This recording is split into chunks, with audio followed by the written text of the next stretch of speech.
सोनी का model number KD-55X8500B। Fault है no indicator, मतलब डेड सेट का फॉल्ट है, मतलब बिल्कुल बंद है, डेड है टीवी।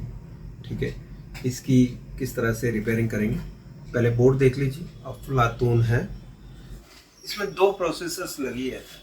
ठीक है, पहले मैं समझा देता हूँ पूरा बोर्ड, उसके बाद रिपेयरिंग स्टार्ट करेंगे। ठीक है, 2 eMMC ICs, 2 प्रोसेसर्स।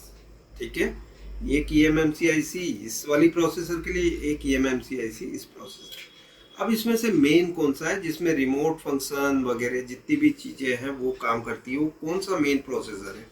क्या ये वाला है? पता तो करना ही पड़ेगा आपको, क्योंकि आपको जब तक पता ना हो सर्किट कैसे काम कर रही है, डेड मतलब इंडिकेटर लाइट कहाँ से बनती है, वो प्रोसेसर कौन सा है, जब तक आपको नहीं पता होगा आप कुछ भी नहीं कर पाओगे, है ना। आगे बढ़ ही नहीं सकते, कहाँ से शुरुआत करेंगे वो नहीं पता चलेगा। क्या ये दोनों क्या है, चलो मैं बता देता हूँ आपको ये क्या चीज़ है। ये प्रोसेसर है, ठीक है। इसमें से 8 लेंस मतलब 4K आउटपुट निकलता है, मतलब 2 चैनल 4K आउटपुट निकलता है। इसमें से आउटपुट 2 चैनल 4K आउटपुट ही इनपुट होता है इसके अंदर। अब ये है 4K कन्वर्टर 120 हर्ट्ज, ठीक है, मतलब 60 हर्ट्ज टू 120 हर्ट्ज कन्वर्टर है ये आईसी। ये कन्वर्ट करती है 120 हर्ट्ज, 2 आउटपुट बनाती है। ठीक है, तो ये क्या हो गया बफर, ये क्या हो गया कन्वर्टर, जो 60 हर्ट्ज टू 120 हर्ट्ज, ठीक है, ये आउटपुट बन गया। तो ये है पूरी सर्किट, ओके, जो वीडियो सिग्नल के लिए, रिमोट के लिए इसी में से इनपुट हो रहा है इस प्रोसेसर को। मैं वो भी आपको टेस्ट करके बता सकता हूँ कौन सी प्रोसेसर में इनपुट हो रहा है आईआर सिग्नल। अब लॉजिक यूज कीजिए कि ये दोनों में से कौन सा प्रोसेसर होना चाहिए, आईआर कितना पास में होना चाहिए। ठीक है, और दूसरा, अगर जो चलो मान लो कि आईआर आप ट्रेस नहीं कर सकते, तो ये तो ट्रेस कर सकते हो ना आप कि एलवीडीएस सिग्नल कहाँ इनपुट हो रहे हैं। तो देखो ये लाइंस ऐसे होते हुए बफर में जा रही है, बफर से आउट होकर इस आईसी में जा रही है, इस आईसी से आउट होकर 120 हर्ट्ज 2 आउटपुट निकल रहे हैं एलवीडीएस। तो ये हो गया प्रॉपर चेन, आपको पूरी सर्किट पता चल गई। इसमें पूरी सर्किट में इतना एरिया हमारा काम का है, ठीक है। इतने सर्किट से हमारा टीवी चालू बंद हो सकता है, पिक्चर आ सकती है, आवाज़ आ सकती है, सब कुछ आ सकता है। दिक्कत क्या है, लेकिन डेड है, ठीक है। डेड है तो हमें पहले डायोड टेस्ट रीडिंग लेनी, डायोड टेस्ट में हमें जहाँ कमी दिखती है उस चीज़ का निवारण करना है, ठीक है। तो आइए हम शुरू करते हैं। पहले हम वोल्टेज टेस्ट कर लेंगे, उसके बाद डायोड टेस्ट लेंगे।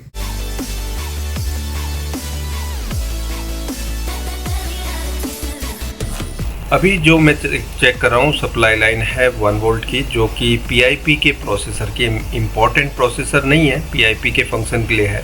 तो ये शॉर्ट बता रहा है, तो हम प्रोसेसर को बाहर निकालेंगे।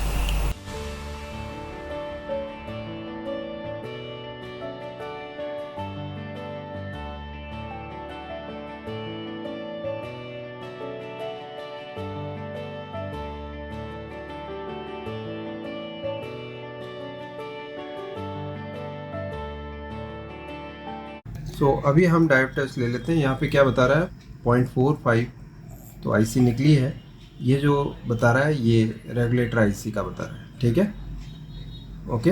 अगर जो मैं रेगुलेटर आईसी भी निकाल दूंगा तो ये साइड में ओपन बताएगा, अभी मैं कॉइल निकाल दूंगा तो भी ओपन बताएगा, ठीक है। तो अभी ये तो क्लियर हो गया कि ये एक ही सप्लाई लाइन शॉर्ट थी, ओके।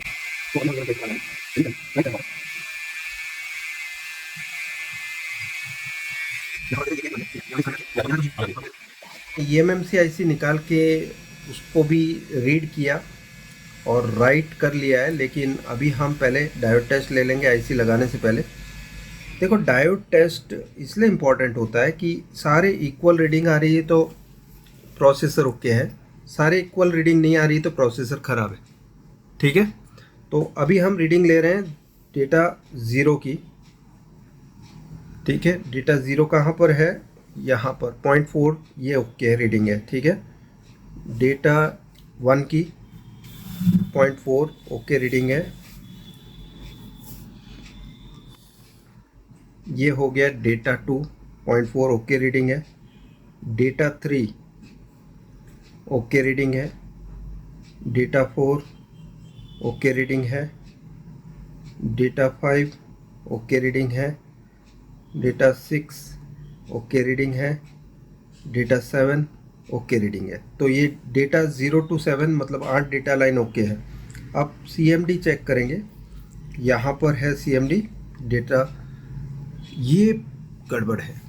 और ये गड़बड़ कहाँ की है, क्योंकि eMMC IC हमने निकाल रखी है, तो रीडिंग किसकी होगी, प्रोसेसर की। तो प्रोसेसर से गड़बड़ी है यहाँ पर, या तो हम रिवॉल्विंग करके देख सकते हैं, एक चांस है, लेकिन रिवॉल्विंग करने पर भी यही रीडिंग बताता है, तो IC रिप्लेसमेंट ही एक रास्ता बचेगा। ठीक है, उसके अलावा कोई और रास्ता दिखता है आपको, क्योंकि यहाँ पर गड़बड़ है। अब हम क्लॉक देख लेते हैं, क्लॉक ओके है। तो एक लाइन में यहाँ पर प्रोसेसर डिफेक्टिव दिखा रहा है हमें, ओके, जो डिफेक्ट हमें इसकी दिख रही है। ओके, तो बोर्ड डेड था, उसकी वजह थी ये प्रोसेसर। ओके, प्रोसेसर बदलेंगे, ठीक हो जाएगा ये टीवी। ओके, अभी हम IC नहीं डालेंगे, ठीक है, हम प्रोसेसर निकाल के रिवॉल्विंग करके फिर रीडिंग लेंगे। 0.4 बताता है कमांड वाला लाइन, फिर हम IC लगाएंगे तो टीवी भी चालू हो जाएगा। लेकिन 0.7 बताता है, IC लगाने पर भी टीवी चालू नहीं होगा। अभी यहाँ पे रीडिंग बता दो, हमने प्रोसेसर निकाल रखी है, ये वाली चालू है, ठीक है, PIP की। तो PIP की रीडिंग हम PIP की जो eMMC IC उसकी रीडिंग दिखा रहे हैं आपको। ओके, सो उसका फर्स्ट पिन कहाँ पर है, ओके, यहाँ पर, यहाँ से, ठीक है। सो देखो, कोई भी डेटा लाइन आप कनेक्शन नहीं बताएगी, क्योंकि हमने प्रोसेसर निकाल रखी, eMMC भी बाहर है। तो देखो, कोई भी रीडिंग अभी यहाँ पे बता रही है,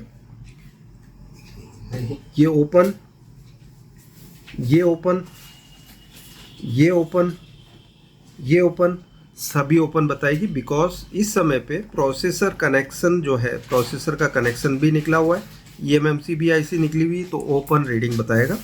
तो यहाँ पे ये IC के बिना भी हमारा टीवी चलना चाहिए।